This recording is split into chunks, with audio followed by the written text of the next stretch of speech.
the underlying theme of today, even though I'm going to talk about our view of security from a State of the Internet report, I want to have a theme here, and that theme is resilience.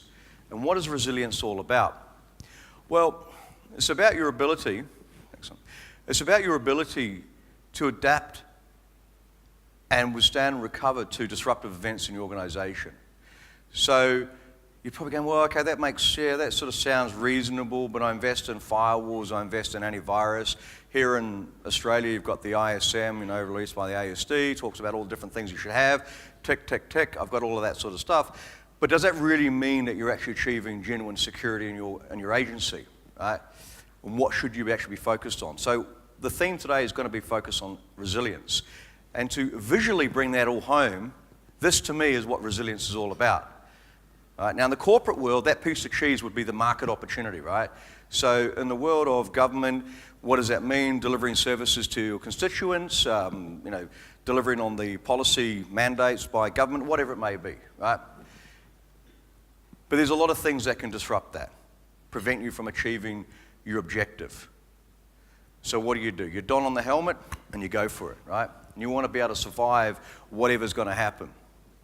And I can tell you truthfully that when you start talking about ideology, so in the developed democratic world, our ideology, we think is universally exportable. You go to China, they have a very different view on the ideology, right?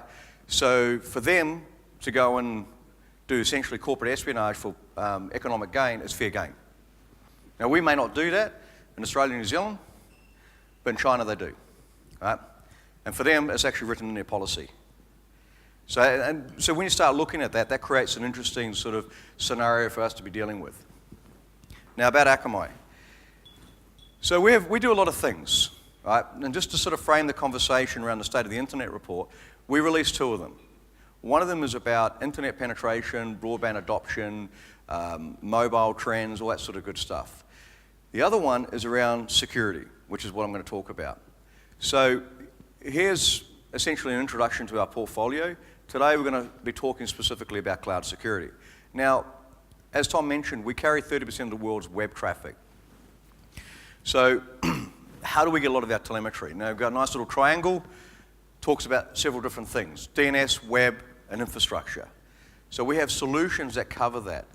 It's a very busy slide, but the key takeaway here is that we're looking at the traffic as it goes across the web. Now we all know that the web is blue, right? The internet is blue. Yeah? If I'm in China, I have to make it red. Also, you've got the infrastructure, right? So you're connected to the internet, you have all these internet-enabled services. You also have, or we have, a platform that provides DDoS mitigation for a lot of infrastructure services. So we get a lot of telemetry from that as well. And then lastly, DNS. And people go, yeah, what do you mean by DNS? Why is that important? Without DNS, people don't resolve to your website. They don't resolve to your mail server. You can't get access to your VPN services. It often, for a lot of organizations, is your Achilles heel. It's the afterthought of the environment. Anyway, we have solutions that cover all of that. But the relevance for this conversation is it provides us insight as to what's actually happening. So we can see the different types of attacks against the web protocols, against the DNS infrastructure, and also its typical IP-connected internet applications. So what do we see? Oh, this is a busy little slide. The key point here is that DDoS attacks are actually slowing down in terms of size, but they're increasing in duration and also increasing in frequency. Now later on, I'm going to talk a little bit about a little war story about monetization of DDoS. But the thing here is when you start looking at the size of these, even though the size is reducing, right, the average is around about 7 gigabits per second, very few organizations have the ability to be able to withstand a DDoS attack for, say, 24 hours at, say, 7 gigabits per second.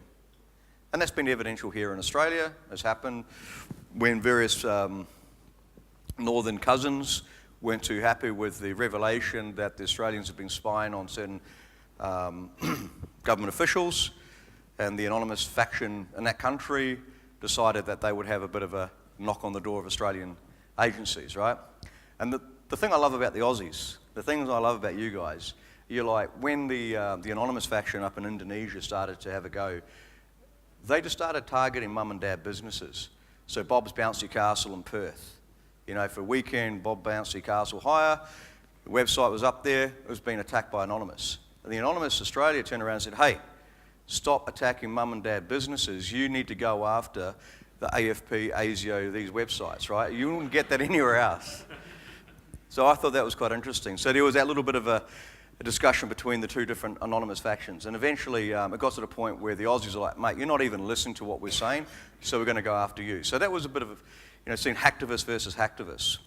But the key point here is that very few organizations could withstand these types of attacks. Even the telcos struggle. And I used to work for Telstra. I used to run the architecture team for security back in the 2000s, left in 2006. The little story I have there is about Multibet, right, based out of Alice Springs. They no longer operate. They got extorted by the Russians. They thought they could deal with it. First of all, they paid the money, but later on, they thought they had a solution. They told the Russians to go away in typical Aussie slang. We can all guess what that might have sounded like. The Russians didn't take too kindly to that. They attacked them. It got to the point where the telcos here in Australia said, we're going to have to start actually stopping traffic coming in. We're going to black hole you. So all traffic is destined to you from outside of Australia, we're going to black hole. We're going to drop. Unfortunately for them, 70% of their customers are out of the UK. They're doing sports betting on, AFL and all that sort of stuff. So they lost a lot of their customers. Now, the Russians had the capability to sustain this attack for a number of days. What did that mean? That meant that people started to go, hey, look, I'm going to go and bet somewhere else. They don't exist anymore. Nice little article about, from the then CEO, about the challenges you had. So it's quite interesting when you start to look at all of this. And when I've already had a little bit of a preview about the next report that's coming out, it's the same thing, right? The war story I will talk about is in terms of monetization of DDoS. So that previously a lot of people were using DDoS as a hacktivist tool to have the cyber sit-in. We're not happy with the government policies. We're not happy with this organization, this particular resource company doing mining or having a dam burst in Brazil. Now we have a means to extort you to extract money out. It's a real business. Now talking to Interpol about this sort of stuff, they're like, well, the challenge for us right now is that there are so many different cyber crimes that are actually impacting businesses and also people. So we have to look at the crimes that have a high impact on the human. DDoS right now is a high impact on governments and it's a high impact on organizations, but it doesn't seem to have the same sort of impact on individuals. So Interpol is essentially saying this has not hit the point of where we're actually going to start focusing our energies and efforts and start pulling together an investigation, which is frustrating. As you can see, the attacks are increasing, duration's increasing, all the different things that they can do. They're essentially throwing the kitchen sink at a lot of the targets. Now, a question for you. Have any of you actually dealt with a DDoS attack? You have, sir? Anyone else actually been a victim of a DDoS attack or worked for an agency where it's been under attack? You have? It's not fun, right? It's not fun. I worked in an investment bank at the time. Some of you may have heard of Barclays Capital. So I used to work for them a number of years ago up in Singapore. And we were under attack. We had a lot of trade flow that was coming through from the internet. So normally in investment banking world, you have direct lines, right? You don't necessarily connecting across the internet. However, in developing markets, a lot of the treasury departments of major corporations choose not to connect across these dedicated lines. They want to connect across the internet. So all of a sudden, you have a situation where all this trade flow can't come onto your platform because you're under attack. So what type of attack vectors are happening? The key thing here, infrastructure versus web. Now, because only a couple of you have actually dealt with DDoS attacks, some of you may not actually know what the vectors are that are actually being employed by the attackers. So this is a very busy slide, right? So on the left-hand side, essentially what we're saying here is all the network traffic, all these different types of network attacks, all the layer 3, maybe a bit of layer 4 attack traffic. And on the right-hand side is all the application stuff. So as you can see, the infrastructure DDoS is still responsible for about 90% of the attack traffic, and only about 10% is actually at the application layer. That concerns me a lot. That concerns me a lot. The reason being is because what we're going to see is there's a lot of headroom for the application side of things to really fire up. Now, as a vendor who deals with DDoS attacks every single day, we can tell you that dealing with infrastructure DDoS attacks is relatively straightforward. Relatively straightforward to actually filter out a lot of that attack traffic. But once you start talking about the application side of things, and the adversary spend a bit of time doing reconnaissance, understand your application, it doesn't have to be big anymore. If you get an application that is actually doing a lot of interactive querying on the back end, and we've seen this happen, an adversary turns around and puts together a nicely crafted SQL statement or SQL query, ties up the back-end database, the back-end database just falls over. What does that mean? That means that the application is unavailable for anybody. So from an infrastructure monitoring standpoint, you don't see a spike in the traffic. You don't see any of the telltale signs that you're under attack, but yet your application's down. Right? And this is where we're going with some of these attacks. Another little war story I'll tell shortly is about the move of the attackers away from the infected home network routers and PCs and all that sort of stuff through to the cloud. And once they start moving through to the cloud, you start to see that they actually have access to a lot more resources, a lot more development libraries, which means that the attacks can be a lot more sophisticated. So attacks by country. Woohoo! China. This is the one that got me in trouble in China. They weren't happy about this one. So as you can see, on the DDoS attack side, China accounts for 37% of the global attack traffic that we see. On the web attack side of things, it's well over 50%. So China's first for a lot of things. Now, you might be asking yourself, I mean, the challenge that the Chinese have with this particular information, I mean, this is all driven by data. This is not a political angle or anything like that. But let's break China down for a second. 1.4 billion people, about 640 odd to 650 million people online. My brother-in-law owns an internet cafe up in a city called Dali in China, in Liaoning province, up in northeastern China. 300 odd computers, right? What's his patch management and antivirus strategy? A DVD that he goes, pops back in when something goes wrong. He doesn't care about patching it, right? He doesn't care about any of that sort of stuff. All he cares about is making sure that when people come into his internet cafe, that he's got their little citizen card recorded, and so that he can match the desktop that they're sitting at with the individual. So should the Ministry of Public Security or the police come to him and say, we've seen people doing certain things from your internet cafe, he can map it back to exactly who was at that particular computer. That's all he cares about. He doesn't care about patching and all this sort of stuff. So talking to some of the folks at China Telecom, who's one of our partners, well, they are one of our partners, they see attacks against their customers being broken down into 3 areas. Third of it comes from overseas, a third of it comes from other partner telco networks in China, and the other third comes from within their own network. And the biggest source of attacks within their own networks is internet cafes. Now, so you have this very vulnerable infrastructure, widely deployed, listening to different antivirus vendors, Symantec, Kaspersky, Trend Micro, the list goes on, Panda Security, love that name, Spanish crowd. Well over 50% of desktops are infected with some form of malware. So running through the numbers again, 1.4 billion, 650 odd million people online. Over 50% of desktops are infected with malware. According to Microsoft, their digital crime unit, 9 out of 10 copies of Windows is pirated in China. And over 70% of Windows machines have never ever been updated. So it's very easy to work out that, hey, this is a very vulnerable environment with a lot of opportunity for me to build out attack infrastructure.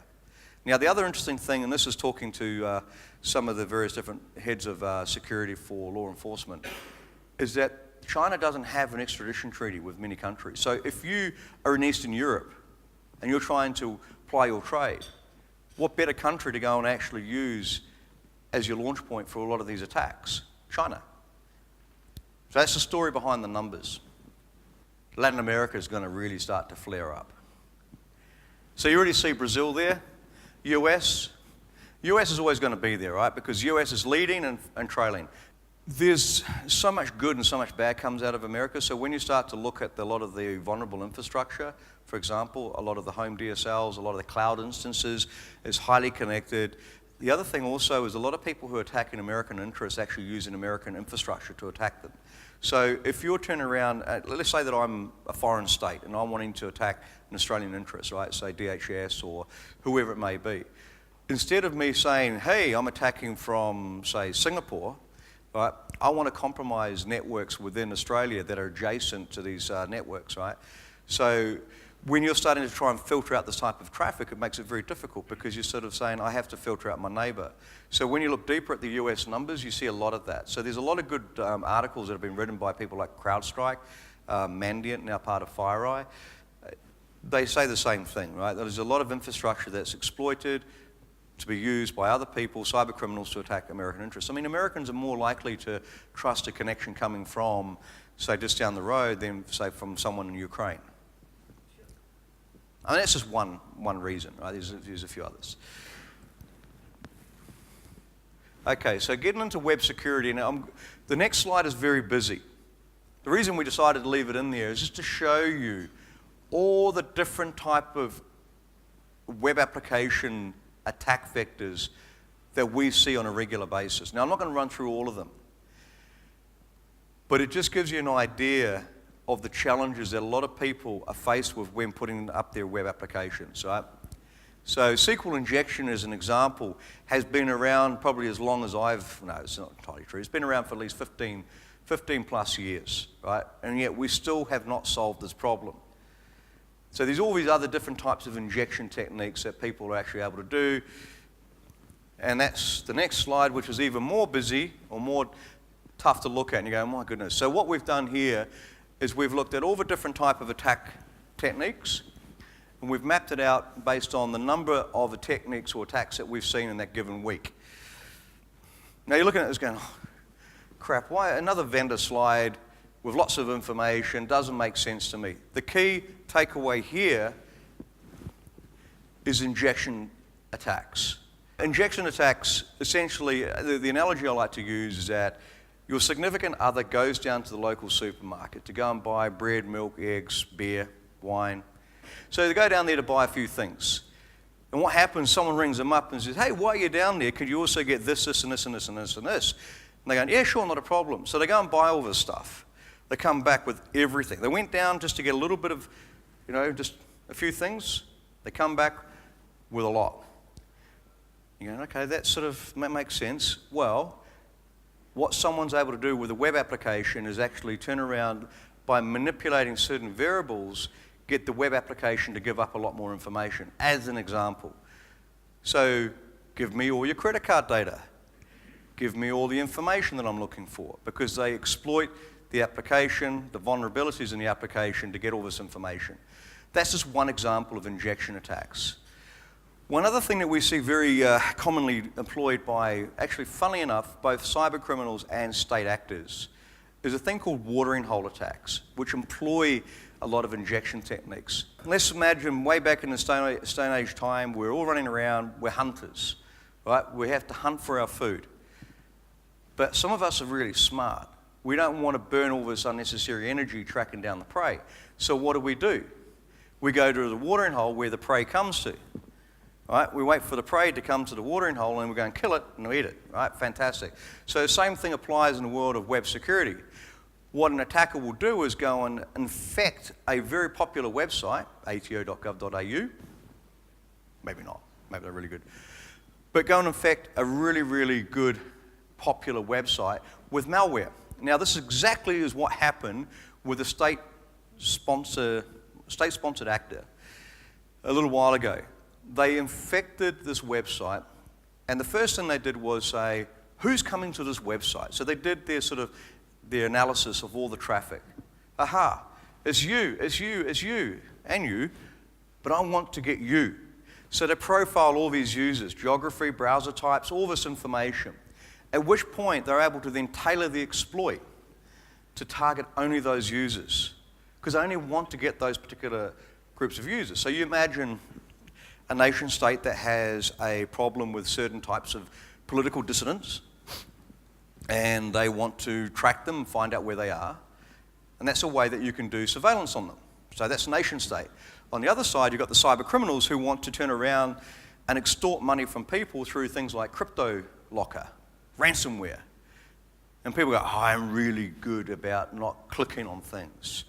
I only go to the websites that I trust.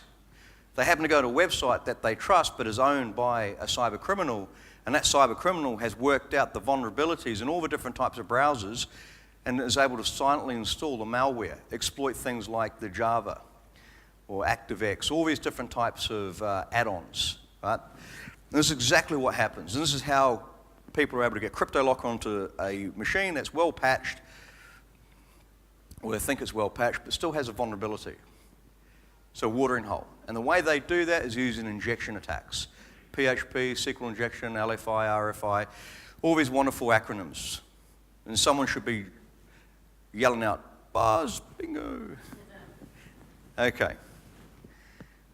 So let's get into a couple of war stories. The move to the cloud. So we did a piece of research which was looking at WordPress vulnerabilities. The core WordPress code itself is fairly well audited. But to make it really sexy and make it work, you need all these plugins, right? So we discovered, the State of the Internet report's got all the numbers, but we've discovered so many vulnerabilities in third-party plugins. My personal blog I use WordPress, and I've had to strip away so many plugins that I want to use because I'm always having to update, or one of our researchers played with my website one day, he goes, man, do you realize how many vulnerabilities you have in your plugins? I'm like, crazy. So the move to the cloud. All these vulnerabilities is a means for the attackers to get onto the actual server. Now, why would you want to get onto a server versus infecting home machines? Well, home machine doesn't necessarily have all the resource that a server does. A server is connected to, high bandwidth or high capacity network. It's got more server resources, etc., versus say your local machine. Now, just to sort of bring this home in terms of numbers, 2009, July the 4th, whitehouse.gov, one of our customers, right, was under attack. At the peak of the attack, the attack traffic was around about 124 gigabits per second. During the course of a couple of days, the attack campaign, there were around about 300,000 different unique IP addresses that were involved, and there were 3 different waves, boom, boom, boom. At the peak, they reckon of the 124 gigabits per second, there was well over 100,000 IPs that were being used to actually attack the whitehouse.gov. Yet, fast forward to 2012, 2013, when another Middle Eastern state-sponsored actor was very upset about sanctions that were being imposed against it, sponsored the development of a botnet that was using all the CMS platform, right? Using all these scripts to be able to generate a phenomenal amount of traffic, over 200 gigabits per second.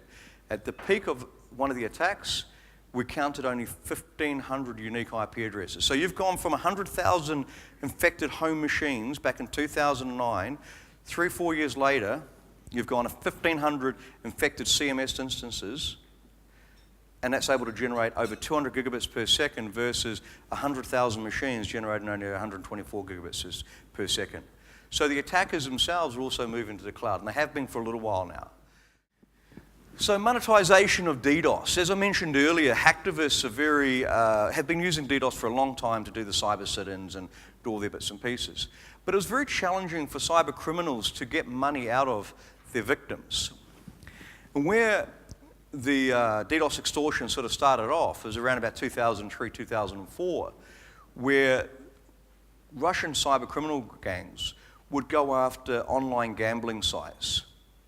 Now, in a lot of jurisdictions, these are illegal, right? So these guys would be operating out of the Dominican Republic and, in the Caribbean, right? A lot of these operators. And the company we acquired, Prolexic, actually specialized in helping a lot of these people, so we have a lot of insight about all of that stuff. There's a great book by a guy called Joseph Menn called Fatal System Error, which is talking about all of this stuff. But anyway, back then, to get money out of the victim was very, very difficult. Right? So you have to wire it to this particular mule account, you have to do this, you have to do that. Now with the introduction of Bitcoin, or as cryptocurrency, it's a lot easier to get money out of your extorted victim. So what's the TTP? What's the tactics, techniques, and procedures of these particular adversaries? They will do the reconnaissance, they'll identify their target, they will then attack them. And most of them actually don't use their own infrastructure. In fact, very few of them have their own infrastructure. What they do is they use DDoS for hire services. And they purchase these services on the underground using cryptocurrency. They go to Buddha and stress tester sites. These are sites that pretend to be legitimate businesses, but in fact actually are reselling DDoS for hire services. You can pay around about $160 US and get 10 gigabits per second out of the Chinese market. And that was about 12 months ago. Right, the numbers vary, depends on the geography, depends on where you want the attacking nodes to come from. So if you want to generate all your attack traffic coming from within the US, you're going to pay a little bit more money. But that's even harder to mitigate, right? Because you can't turn around and say, well, I'm in the US, I'm going to block the US. You can't, right? So they do that. They attack the target to demonstrate their capability, disrupt their business. At the same time, they send out extortion emails. They just spam you, saying, "Ha, this is us."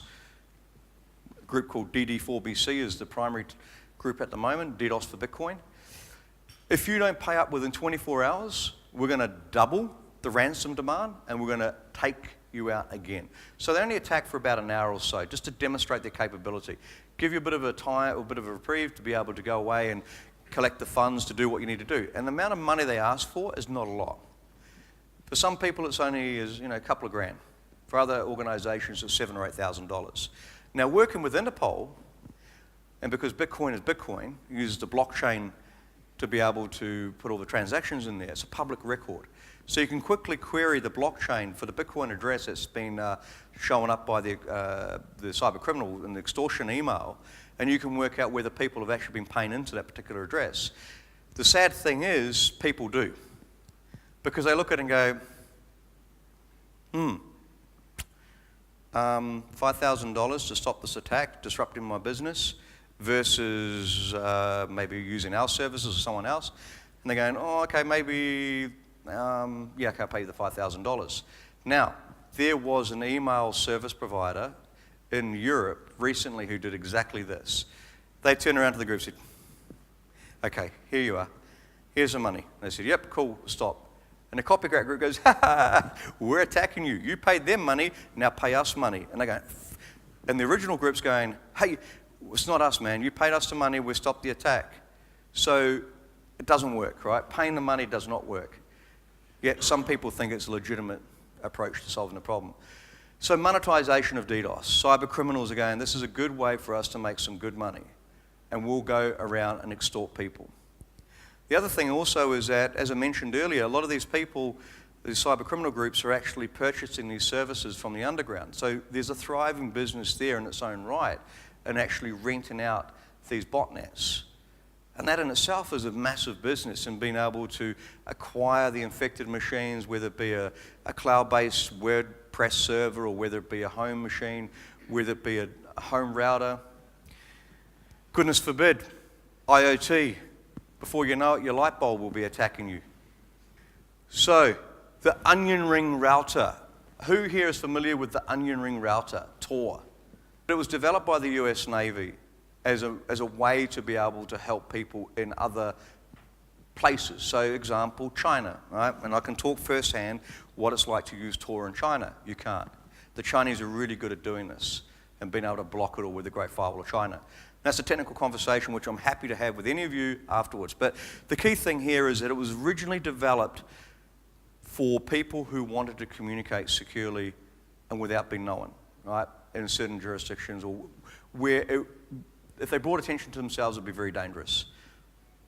But also presented an opportunity for a lot of criminals out there to be able to conduct their malicious acts without being known. So you look at a big social media site, right? It has this dilemma, and this is really what the point of this particular slide is all about. Big social media site goes, okay, We are blocked in many countries. And the way that people get access to our social services, because we feel that freedom of the internet, freedom of information is a universal right, we want to allow this traffic to come in. Now, we did a whole bunch of research, which is my next slide. Over the course of a week, we looked at all this traffic, right? Tor and non-Tor traffic. And what we discovered is that the non-Tor, the malicious ratio, or the ratio of malicious traffic to non-malicious, was 1 to 11,500. With Tor, is 1 in 380 requests. So you can see that there's a lot of maliciousness that comes out of the Tor network. So the challenge for some organizations is to say, well, we know that we have people out there who may be trying to hide what they do on the internet. Do we allow this traffic to come to our front door from these types of networks on the internet, or do we make everyone actually announce who they are and where they are? And that's the challenge that a lot of people have to make in terms of the decisions. You know, do we do that or do we not? And if you look at Tor, Tor really, in talking to law enforcement, is the backbone of the dark markets. Right, there have been a few other services that have popped up, but if I'm trying to sell narcotics, assassination services or wet services, all these different types of services that are illegal services, right? I want to have a Tor hidden service. So, whilst it was originally developed for good, it's now been used for evil. And that's the problem with a lot of these things. It's a double-edged sword, right? Like a knife. A knife can be used as a tool for cooking, but can also be used as a weapon. So all of our research has definitely highlighted the fact that there is so much maliciousness that comes out of the Tor network, and you have to make a decision whether you want to allow that to come to your website. Okay, so some of you work on the business side, some of you work on the IT side. My statement, security is a business problem with a technology angle or component. Some people agree with that, some people don't agree with that. I was having a conversation with the CEO last week here in Australia, and I turned around to her and I said, you understand market risk, yes. Financial risk, yes. Operational risk, yes. Cyber risk, nah. Do you have a CISO? We've got a CIO. So who understands cyber risk? I think they do. Okay, do you know what's important to you? Think so. Do you know where it is? They do. Who's protecting it? They are, I think. How's it being protected? I don't know. So if I got all the sensitive information now, would it be protected? I don't know. Is it encrypted? What's encryption? Right? These aren't tough questions, right? These are not technical questions. And no disrespect to the individual, they had not educated themselves about understanding cyber risk. So here's the point. It's just another form of risk to manage at a business level. So the first question I want to ask is, are your security investments or are our security investments aligned with protecting what is important? Now, in the government, you'll have, you've got the classification systems, right? So, okay, it's protected, highly protected, all that sort of stuff. And with that comes a whole set of controls. But we've seen, and I'm ex-military myself, I did a bit of time with GCSB in New Zealand. So for those of you who don't know who GCSB is, it's the ASD equivalent in New Zealand. So, some people in government go, well, we've got this whole set of controls. But we see OPM, right? The Office of Personnel Management in the US, they've got the same sort of thing as what you've got here. Boom. So, ask yourselves, are your investments aligned with protecting what's important? So, a show of hands again for those of you who work in the non-IT side of the house. So you guys clearly have an understanding of what's important to your particular business unit, right? Do the IT people understand what's important? Or do they just know that it may have a classification label, and as a consequence it then inherits a whole set of controls that they need to adhere to? How would we protect top secret information from a procedural standpoint, from a technology standpoint, all that sort of good stuff? Right? It sounds fantastic. And in a very static world, it works, right?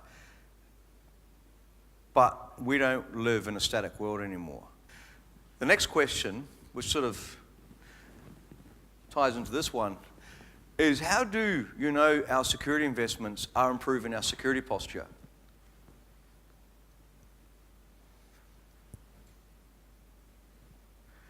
So imagine that you now have inherited this security organization. You're now running the security for your agency. And you've been told that your budget is X. And you say, okay, what did we spend our money on last year? Oh, we bought antivirus software, we did this, we did that. Our IRAP assessor said that we had these deficiencies in these controls, so therefore we need to do this and da-da-da. We weren't compliant with the ISM here, so we have to, we had to make certain investments there, da-da-da. All that sort of good stuff. Okay, but are you actually improving your security posture? Or are you simply spending money because someone said you needed to spend money? Or are you simply spending money because that's what you did last year? So for example, if I listen to ASD's top 4, right, or the old patch, catch, match, yeah. The catching is the whitelisting, right? So where you look at your environment and you say, these are the things that are allowed to run. So you have a whitelist and you can enforce that whitelist. So if you did that, you could then stand loud and proud and say, I don't need antivirus software. How much money would you free up in your IT budget if you weren't purchasing antivirus software? Because it's no longer material to actually improving your security posture. I had this conversation with some folks at ASD. They're like, yeah. I said, and how many commercial organizations are beholden to the auditors when the auditor says, you need to have this, this, and this, and if you turn around to the auditor and said, you know what, we're on top of the game here, we know what we need to run our environment, and we don't need antivirus software, so we're not doing it. There'd be some 25-year-old grad with a clipboard going, what to do, right?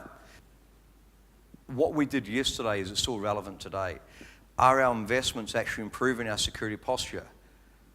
And I've got another slide later on where I can talk about where people are actually throwing money at the problem but not actually improving the situation of security. So there's no right or wrong answer here. I'm not saying to you that this is the answer. The question is for you to understand, is your investment actually improving your security posture?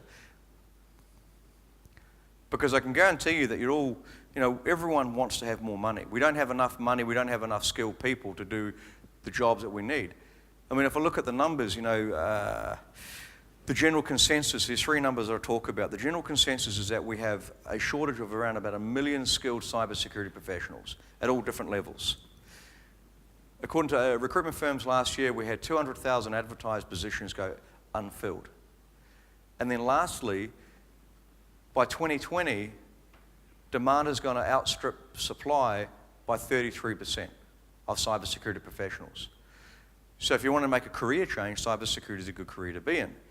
Also in the US, year on year, in the last 4 years, salaries have increased by 18%. I haven't seen my salary increase by 18%, but anyway, that's the US, right? So you have a situation where we're competing.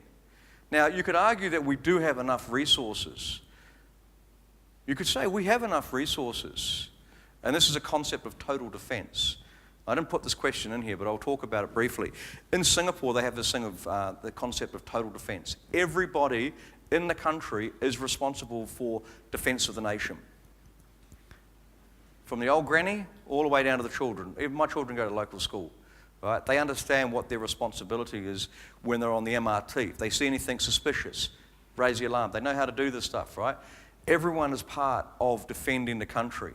Not necessarily picking up a gun, but all these different aspects. So if you start looking at the organization that you operate in, you could argue people who are in the business side, in HR and finance, they have an obligation to understand what's important to the organization and not just rely on labels, but actually say, what is the value of this information? How is this information being protected? I have the right to ask that question of my IT people. You're responsible, sir, for protecting my information. Well, maybe you're not, but you're responsible for protecting my information. How is it being protected? I need to know this because ultimately, if that gets disclosed, that's going to be a consequence to me. So if you have all these people starting to do this, if you have the database administrator being able to say, I know what's important, Because the system I'm working on is a highly restricted system, but it actually contains sensitive financial information to this agency that if it was disclosed, it would actually put us in a very embarrassing situation. How many database administrators know the answer to that type of question? Or how many network engineers understand truly about compartmentalization of their networks? And I could go on with many different examples, right? So if you start looking at all these people now starting to have a security perspective to their daily jobs, you could argue that we probably have enough resources to be able to really provide a good degree of security. And if you started framing that with this question, then you get a better understanding about where maybe some of the resources need to be allocated or the funds need to be allocated in improving your security. So the other one, how ready are we to respond to cyber attacks? Oh, we've got ASD that does that for us. We've got the ACSC that does that for us. But truthfully, how well are we prepared to deal with these types of events? And the truth is that this is probably already happening today. We just don't know about it. In many markets, I hear this all the time, we've never had a security incident. How do you know? OPM didn't know they had a security incident. I mean, the cool thing with DDoS is you know about it, right? It's there, smack bang in your face. But once you start moving up the application layer, start talking about things like watering hole attacks. So here you are, big government website. Everyone comes to you, wants information. You're now infecting all these users with malware, which happens to be crypto locker. Massive impact on brand, right?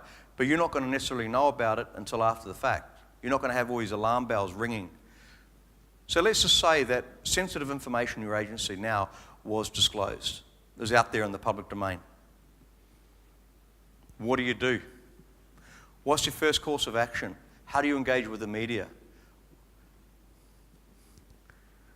Do you go and get the Prime Minister's spin doctors to start drafting up a response? How do you know what was taken? How do you know how was it protected? Can you be in a situation that, yeah, absolutely, we do know we had a failure in our security. They got access to this database here. They got access to this information. However, it was all encrypted.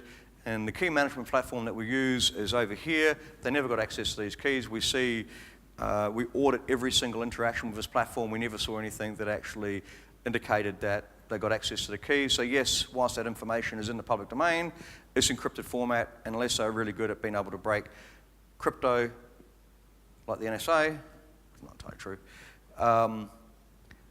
that's what it is. And you're on the front foot, you've been proactive. If you've got a lot of enough unclassified material that's been aggregated and you can then run it through a big data platform and do some interesting analysis on that, your results could very, very quickly become something that would be very sensitive, right? So that was part of the argument about metadata, right?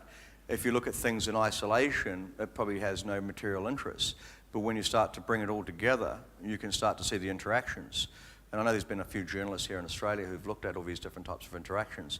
And there's one interesting report they looked at that John Adams, the interaction back in the 1780s or whenever it was, looked at the interaction of John Adams and a few other people, known associates, and they're able to work out that this individual was going to be responsible for the revolution, the War of Independence.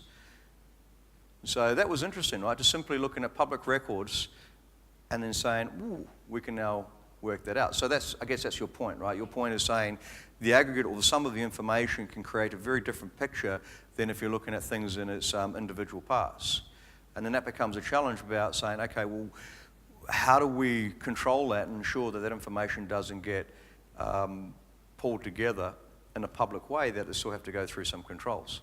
And these are good questions for an agency to think about, or questions for them to pose to their own IT people, and also be talking to different agencies about, okay, how do we interact? How do we share information? If I give you this and it's sort of unclassified, was it unclassified DLM as one of the classification levels? So it's unclassified DLM, all that sort of stuff. However, if you do this and you do this and you do this, now this is really starting to become quite material and quite interesting. So, how much should we spend on security and cyber maturity? I have a nice little pretty graph. So this comes from Beyond Cybersecurity, Protecting Your Digital Business, written by a whole bunch of guys from McKinsey, smart guys. Apparently they surveyed well over 1,000 organizations of different shapes and sizes and different industries, different verticals and different geographies. So what they looked at was, what's the IT security spend as a total of your IT spend? You obviously know it's not above 20%. And on a scale of 1 to 4, what is your degree of cyber maturity? So they chose not to use the capability maturity model, which goes up to 5. They chose to use 4. So, and what they did is they looked at things like, okay, do you have a CISO? Or do you have someone who's accountable for security? Do you do proactive incident response? Do you go hunting for indicators of compromise in your environment? Do you know what's important? Do you talk to the board? When you talk to the board, do you talk to them about what you're doing? Do you have KPIs defined for your organization? How do you measure security? All of that sort of good stuff, right? And these are all different dimensions, both looking at organizational constructs, the people, the process, and the technology. So what they discovered is that the median in terms of maturity was 2.2. Right? And the average spend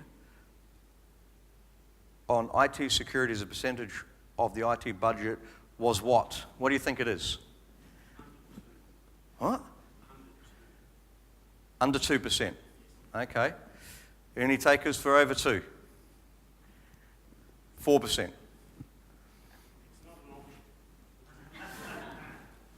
I mean, obviously the numbers vary from geography to person, all that sort of stuff. But what they found, the average was 3%. That was McKinsey's survey. However, that's McKinsey's, right? That's them saying 3% from their data. Now, I don't know if they had selection bias. I mean, obviously fairly smart people know how to do a lot of stuff with cool data. Gartner, however, say that it's 6%. Interesting. The Israeli government mandates that every agency must allocate 8% of its IT budget to cybersecurity. And the Singapore government, because it sees the Israeli government as being the benchmark for what it does, so Singapore government mandates that 10% of IT budgets for government agencies must be allocated to cybersecurity. I don't really think it matters how much money is spent on cybersecurity, right? Because really what you're trying to do is you're trying to lift this bar further up, right? You're trying to improve your security posture. So there's lots of things that you can do. So if you were given the opportunity, what would be one of the first things that you think you would need to do in your own agency to improve your cyber maturity? I mean, Singapore's just implemented it for SingPass. So like MyGov is like a little bit like SingPass. SingPass essentially is just a central authentication platform. But what they found is that a lot of people don't like the high friction of multi-factor authentication. And even if you talk about using SMS and stuff like that, they still struggle with it. So here's this conundrum that we have that we still look at, and this is a really good conversation, I personally believe, identity management, authentication, right? How do we make it frictionless? And I personally believe we need to look at it from the consumer perspective and from the bottom up. So who here has an iPhone? OCBC, BNZ, and Citibank all allow me to use the Touch ID to be able to authenticate into my banking application. I get to, once I've done all my authentication, that I can choose to set it up and use Touch ID. Frictionless, right? Now, they look at the different types of transactions and say, well, we're not going to allow you to be able to do pay anyone using Touch ID. You still have to go through, different additional levels of authentication. But for me, there is that sort of situation that needs to happen, right, where people need to look at the authentication frameworks and say, let's put ourselves in the individuals, let's put ourselves in the constituent shoes or the consumer or the user or whoever it is, and say, how do we make your life easy? Like for me, BNZ, I open up the application, and all it does is it just goes out and it basically looks at my account balance. So if you stole my phone, you got access to my phone, all you would be able to see is my account balance. Now, if you wanted to get access to my application, you'd need to have my thumbprint, right? And if you want to do something a little bit more, then you have to have a token. right? So there's that step-up authentication. And that's what they're struggling with in Singapore at the moment, going, maybe we shouldn't have given everyone these little key fobs because everyone's losing them, and then we've got the high cost of recovery, and people saying, you know, my grandma can't read this number, or I didn't get the SMS, and stuff like that. Okay, security buyers maturity. Now, I did this piece of research a number of years ago when I worked in the banks. And what I wanted to do is I wanted to understand the maturity of people's attitude to investing in security. So I came up with these 3 phases, right? You've got the panic scramble, the pit of despair, and security as enabler. So even in a single organization, you can have different attitudes to security. So the panic scramble is a situation, was a phase, and some people never get out of this phase. They're constantly responding, they're reactive. Crap, we've just been attacked, or I just read an article, we should have done this, we should have done that, whatever it may be. They run around like Chicken Little or Headless Chook, looking for insights about what they should be doing, throwing money at the problem, hoping that things get solved. They do this for a while, and some people, as I say, never get out of this particular phase. The next phase is the pit of despair. When you realize you've made a lot of investments, you spent a lot of time, but none of this actually is integrated. So the questions I asked earlier about, are you improving your security posture with the money you're spending? You're looking and go, I spent a lot of money, but I'm not entirely sure whether I've actually improved my security posture. So once you've worked out what you need to be doing, you've done the rationalization of your investments, all that sort of stuff, you've got a good understanding of, okay, well, this is what's important, this is why it's important, this is where it is, this is who's protecting it, it's how it's protected, all that sort of good stuff. You start to then look at how security can become an enabler to the organization. So years ago when I was presenting at Telstra, everyone loves to use an analogy. And I said, are the brakes on the car designed to make your car go faster or slower? And you may have heard this one before. People are like, oh, I don't know. If you've got good brakes, you can go faster because you've got the confidence that you can actually stop when you need to stop, right? So if you're making investments in technology to improve efficiencies in your agency to be able to provide better services, at the same time, you've got a good handle on what's actually important, how it could potentially be abused, and where the risks are, and not just looking at things like the ISM and stuff like that, but really looking at it from a risk standpoint, then you can be making the investments to have the confidence that, so should something happen, you can say, yeah, it's happened. We've planned for this to happen one day. We know that there is going to be a disruptive event. We're on top of it. This is our game plan to recover, respond, and keep moving forward. Or these disruptive events, we've already got a plan to minimize the impact. So that brings me to James Bond. Digital resilience needs to be tailored. The key thing here, and I'm not telling you anything new, right, but it really is all about you. Right? I can't tell you as an agency what you should or what you shouldn't be doing in terms of your investments because it really is tailored to you. Okay, yes, government has some interesting frameworks, ISM, all that sort of good stuff that says you must do this. But even the concept of the ISM is very much driven by risk as well. Bringing it back, right, so we're talking about all this resilience during the time, right? I just want to bring it back to this visual of resilience. That piece of cheese is up for you to decide. I don't know what that piece of cheese is for you, right? But what I can tell you is that there's a lot of things out there that are trying to disrupt or prevent you from getting access to that cheese or even take that cheese away from you. So the resilience conversation very much has to be focused on how do you still get to eat your cheese or have your cheese and defend against all these disruptive events to your organization. And I want to close up with a couple of quick questions. And I should have asked them at the beginning, but it doesn't really matter when I ask them. Is the internet important to your agency? Yeah? Do you think it's a passing fad that one day might just go away? Do we have an alternative to the internet? So clearly the internet is critical to what we're doing, right? It's a massive revolution that goes on. I often also talk about the internet being a bit like the shipping lanes in media. Every nation state wants to have the shipping lanes open. Even China and the South China Seas dispute saying that they will protect the shipping lanes and make them available for international shipping. Over $5 trillion goes through that particular waterways every year, apparently. Right, so we all want to have commerce flowing through the pipes on the internet, the glass in the ground, all that sort of good stuff. Where things get interesting is that all the nation states out there want to control media. Right? So the content then starts to create some really good debates. But irrespective of that, the internet is here to stay, right? It's not going to go away. So when you think about what it does for us in terms of being able to connect us to all our customers, our constituents, our business partners, shareholders, the list goes on, it also connects us with all the cyber adversaries, the people who want to do us harm, the people who want to discover what our secrets are. And that's the promise that Akamai makes to all of you, is that we're about making the internet a platform for business, because the internet has inherent problems. Performance, reliability, and security. And our mandate, our focus, sole focus, is about making sure that we can deliver an internet environment for your business, for the government, that is performing, it's reliable, and secure.